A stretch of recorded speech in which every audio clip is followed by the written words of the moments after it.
Hello, Professor. So I just reviewed and watched both videos that you've given us for this assignment. And my initial thoughts, this isn't a question, but I just want to say my initial thoughts of these dances was that they were quite interesting, in my opinion. The way how all these both dances had different stories, yet so similar in movement and the portrayal of these dances is what really piqued my interest in these videos. So the thing that I'll be analyzing today would be the choreometrics of these two dances, which would include the posture of these dances, the rhythms that were used, such as the violinist or the choir, the orientation of these dances, where they were in the space, the dynamics such as the lighting and whatnot, and the energy that the music or these dancers bring during these dances and performances. So, starting off with the first video, I analyzed that in the beginning of the 3 minutes in the beginning, yes. The dancers were really slow and legato. So, like, for example, how they were like all moving slow, dragging, like a legato in music terms. So they were all shown in unison, in my opinion, when the violinist was playing. It really showed that they were all in unison with each other, with the movements that they were doing.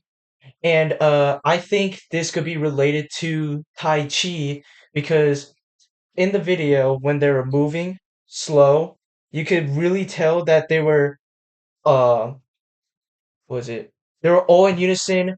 It looked like there was deep breathing involved for these movements, and they were also really slow and graceful. And there was such thought in these movements, which could relate to Tai Chi, in my opinion.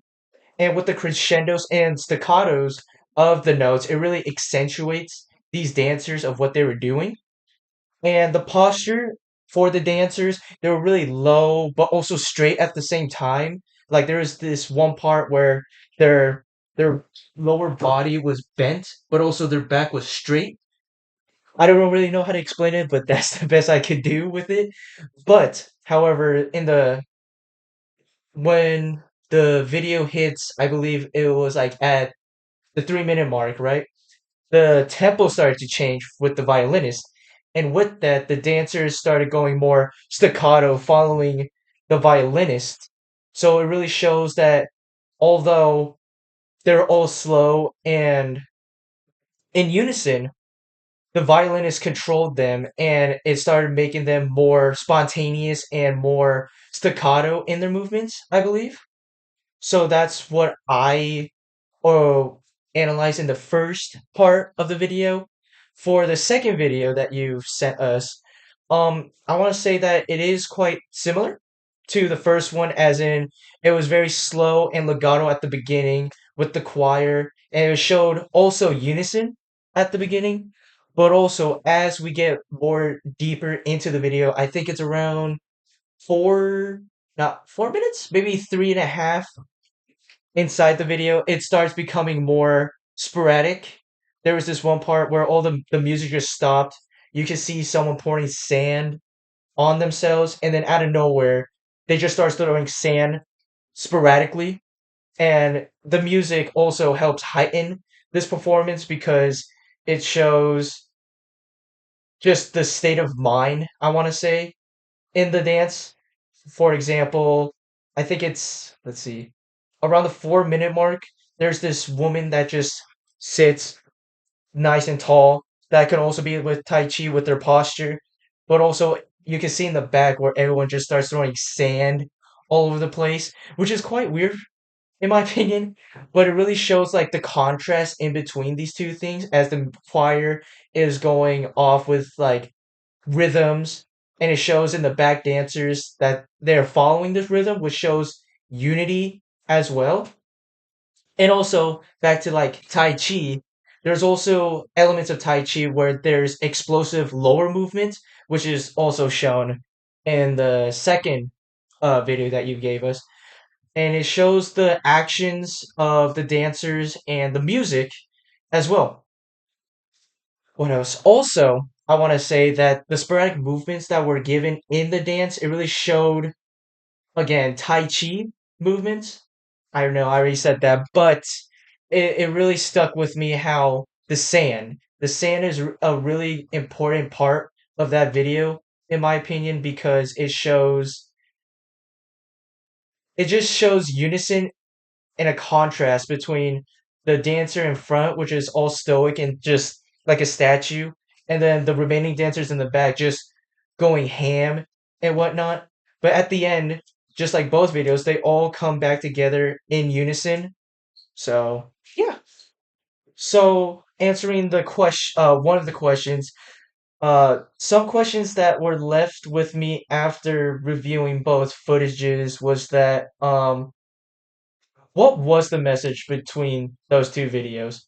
In my opinion, like, what exactly was the thought process of making those videos?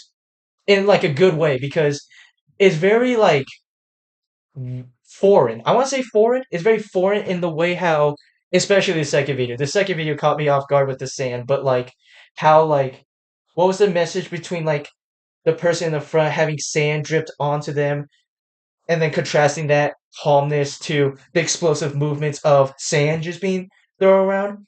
I think that's a really interesting way to convey something. Maybe there was a story behind it, maybe there's a message behind it, or maybe they just did it because they thought it would evoke some reaction. But it's like, what does that mean? What does that symbolize? Yeah, I think that really sums up what was left with me. The first video, not so much. The first video, I was like, okay, yeah, it's following the music, but the second one was just very caught me off guard. But the second part of the question, I think the dance form transcends the indigenous tradition of the dances because, in my opinion, these dancers and the person who thought of the dance and choreographed it, I believe it showed they wanted to make a story out of it, I believe. So that's what I believe. I think the music overall and how the dancers choreographed really helped heighten a traditional dance that is um known for, I believe. And yeah, hopefully this was good. Thank you for watching, Professor, and I hope you have a good day. Thank you.